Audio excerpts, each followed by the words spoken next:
Today we discuss the story of the Vespers host dungeon, and it gets pretty crazy. A derelict Braytech space station in orbit of Europa. Learn the horrors that went on within from Bray Corporation itself. The Eliksni from Europa that wanted to take it over and create a new home. And the terrifying entity on the other side of this portal that took control of Atrax 1 and a hive mind army to build the anomaly. Welcome Guardians, let's take a look.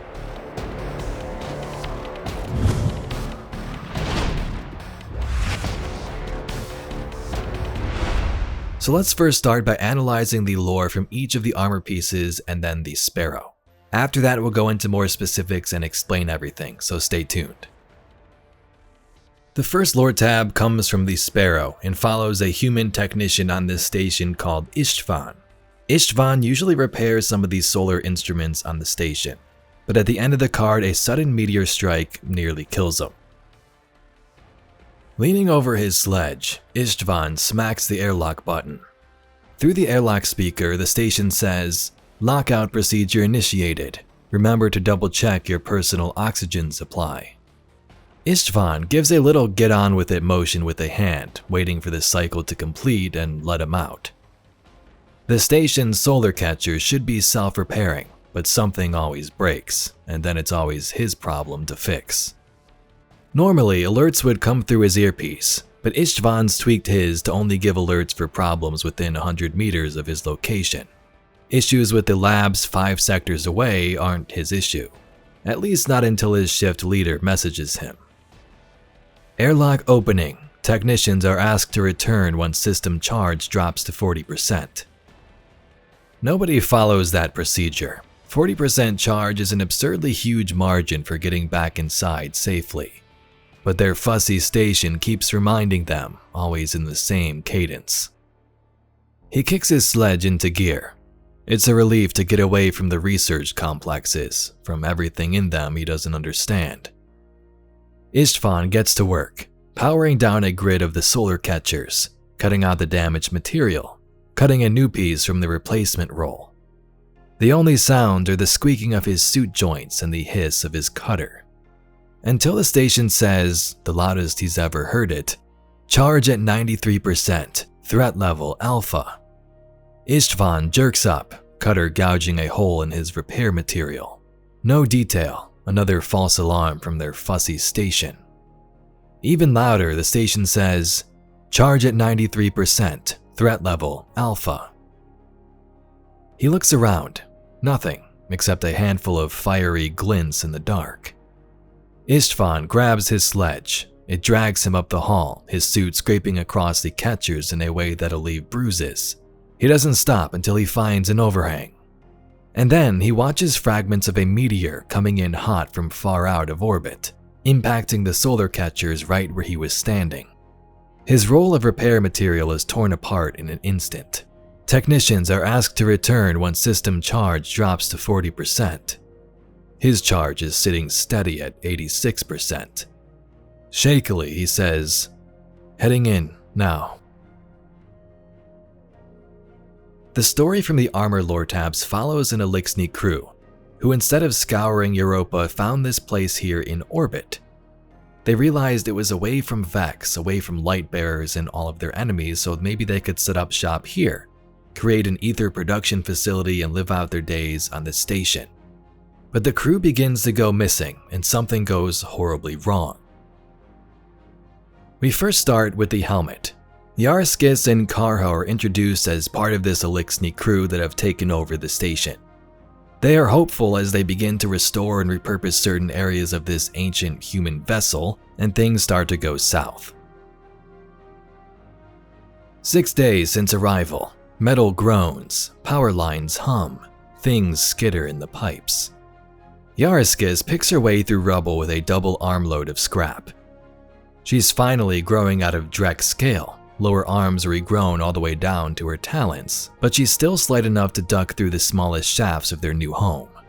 An orbital station, ancient and damaged, but fixable, everyone thinks. The station hasn't been inhabited for a very long time, but Yarskis catches herself looking over her shoulder repeatedly. Her spine prickles as an eerie mechanical voice speaks above her head. Some old message for humans, Karho said. Nothing to worry about, but unsettling all the same. It's a relief to get to the workshop. She kicks at the door frame. Scrap delivery. Karho is smaller than Yariskis, still true Drek. Even so, people pay attention to him because he hatched with 8 eyes. That means he's handsome, 1 in a million lucky, and he's sharp. He was in on the plan from the beginning. Yariskis only got tapped because she's his egg cousin. Karho gestures without looking up from his screens. Put it anywhere. The workshop is one of the creepier rooms in the station, in Yariskis' opinion. It's filled with metal tables bolted to the floor. They had to clear out a whole pile of empty Vex bodies before the room was usable.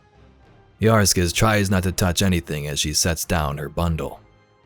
What are you working on? Analyzing some old mechanical blueprints.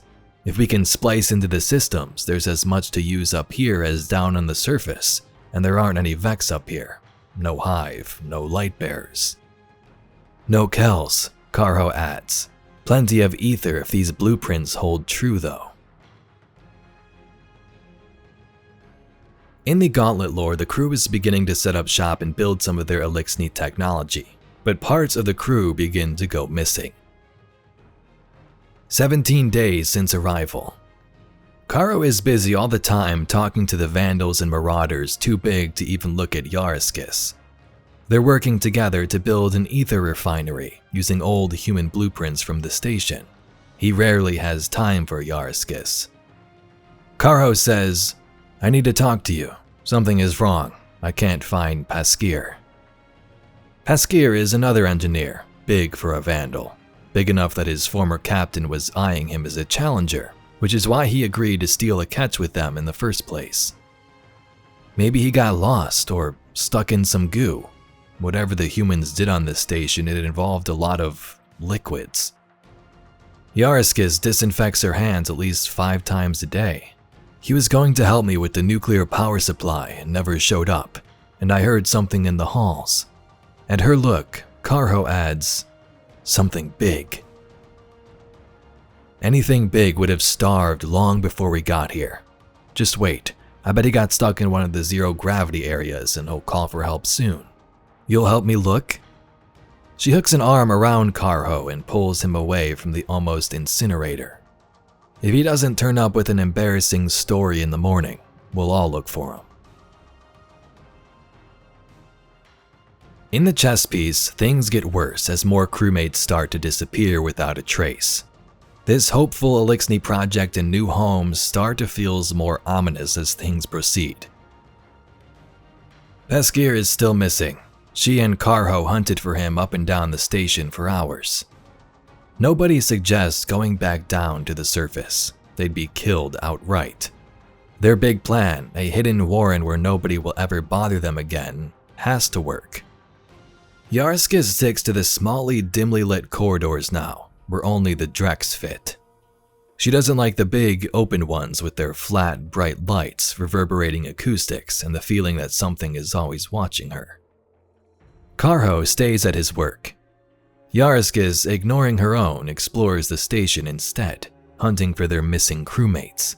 She makes a tally as she goes, checking every corner of the station, and keeping an ear out for the barely audible whine of a charged scatterscape. A full third of the crew are gone. She can't find Paskir. She can't find anyone. There's nothing to do but give up. Yariskis heads back to Karho's workshop. It's empty, silent as a dead warren. Karho is gone. In the boot, something strange happens. Yariskis finally realizes that something is going on. Even Karho is now missing. She eventually finds Karho, but Karho is acting differently and lures Yariskis into a trap, leading her into the arms of this white captain, which is none other than Atrax. She hasn't seen Karho in days. The remaining engineers only talk to each other, and the servitors groan and bob in the air together in one nervous bundle. And something is stalking the hallways. It has eyes like an Eliksni, but they don't flicker like they should. They burn steadily, lit not by ether but by something else. Even the marauders tell her about it in whispers, so scared they ignore hierarchy. Yariskis feels its presence in her spiracles. She decides to head for Karho's workshop. She can hide there. Then a marauder swings into view. His eyes are strange and he doesn't look at Yariskis. He just says, "Come here." She runs through the halls, leaping over platforms strung together, scoring her side badly on an unexpected twist of metal. The missing crew loom out of corners, calling out as she runs past. She doesn't stop, till a voice calls her by name. It's Karho. He's braced himself in a corner of the ceiling near a broken vent grate that Yariskis knows leads to a station hall. It's too small for anyone bigger than a Drek. She leaps, hands claw at her ankles as Yariskis kicks her way up the wall. "This way," Karho urges. They scurry through the twisting passages, through the vents and under floors that long ago humans never meant for anyone to walk in. They run over wreckage, in and out of the gravity generator's pull towards the catch. Maybe they'll be safe there. Maybe they can cast off and run. "What's wrong with them?" Yariskis asks, panting. Her heart kicks hard in her chest. "Nothing." Karho stops on a dime at the vent's exit. Yariskis' momentum takes her clear past him into a wide room. She looks far up into the bright, steady glare of mechanical eyes filled with an alien light, and Karho pushes her forward into the waiting arms of the White Captain.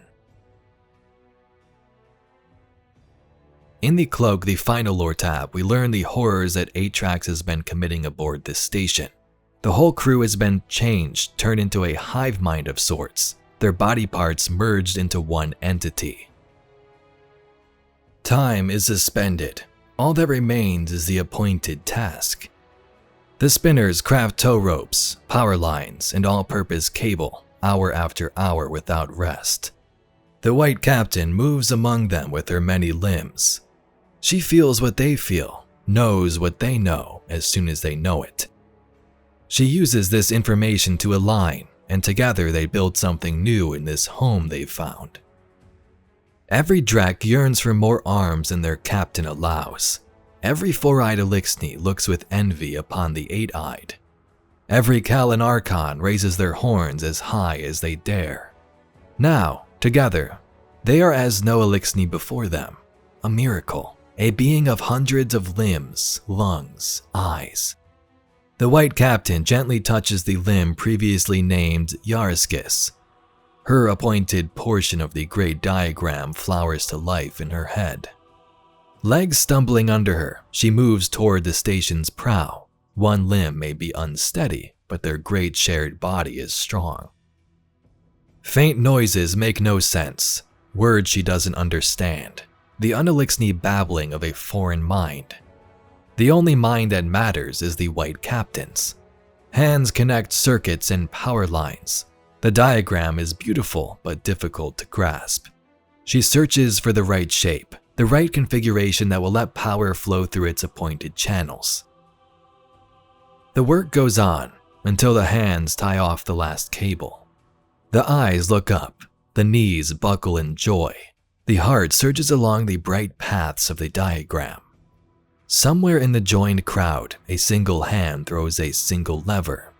The mind rejoices. Orange light flares to life in the cold dark. It flares in hundreds of souls. Yariskis is there, somewhere. So to summarize it, Atrax is back somehow. She has been corrupting Eliksni here and creating a hive mind out of them, using them as puppets that she controls. She's now called the Puppeteer. The interesting part is that it may not be Atrax at all, but something else controlling her body. The whole goal here was to build a giant anomaly in the skybox, and this army did that. Ah, my little scallywag. Welcome to my newest home, ever closer to the center of power. Vanguard wants to keep an eye on me, I'm sure. That's fine. I've got more eyes than they do. Plenty of ears, too. An old spider doesn't like what he's hearing from Europa. I had an agent investigating one orbital station for salvage. Then she lost contact. It'd have to be something worse than Salvation vagrants knocking around up there to take her down. All we're getting on the Europa channels now are automated warnings. Old human ones. I'm not sending anyone else on my payroll after a corpse. It's time for drastic measures. You're the drastic measures. I'd sweeten the pot, but we both know you'll take what you want from the facilities anyway. I'll be happy with your leftovers, huh? Give it a look, huh? Just try not to crash this station too, would you? When our Guardian heads in, we find the Remnants, an Eliksni army, corrupted machines like the Servitor, corrupted rooms full of cables and wiring. The Servitor boss is called Ranix Unified, so we see Servitors combined together clearly, but who knows what else is intentionally supposed to be there lore-wise. As we make our way through the Braytech ship, we get hints of the story that could have taken place here. This was likely a vessel that dealt with exo-production to some extent, the human consciousness and mind transferred into a robotic body. We see exo-bodies, Vex, and Radiolaria. The crew, though, is nowhere to be found. I'm not sure about you, but I haven't seen any human bodies anywhere. Threat level Omega. Object on collision vector. Total station loss expected. Threat level Lambda. Life support is failing. Put on your breath masks or asphyxiate. Threat alert cancelled. All hands take off your helmets. Breathe in. Braytech scan failed. Your gear is out of order.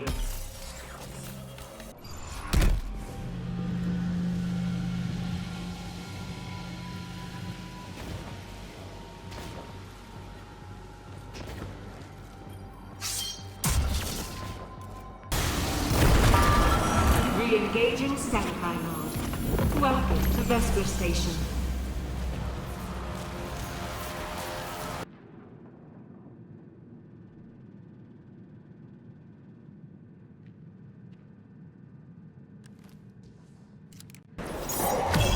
Corrupted biomechanical subject adjusted to a new host. Did you breach containment?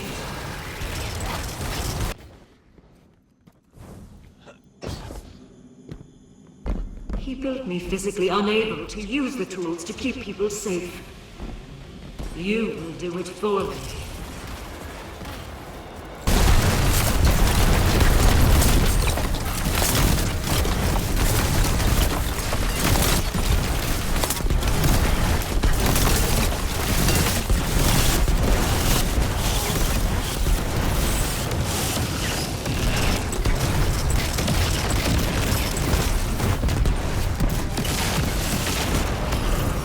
Threat neutralized. All researchers report for contamination protocols. No life signs detected. They're all gone.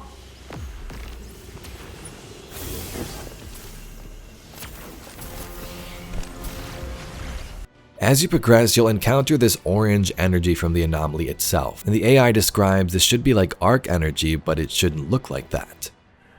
Power draw on that anomaly is far beyond safe limits. Arc energy shouldn't be that color. And at the final boss, Atrax is worshipping the anomaly itself. It seems that she is doing the bidding of whoever is behind the anomaly, or they are directly controlling her. She communes with it. She's the host for something greater. Stay back! That exoframe is the center of the corruption.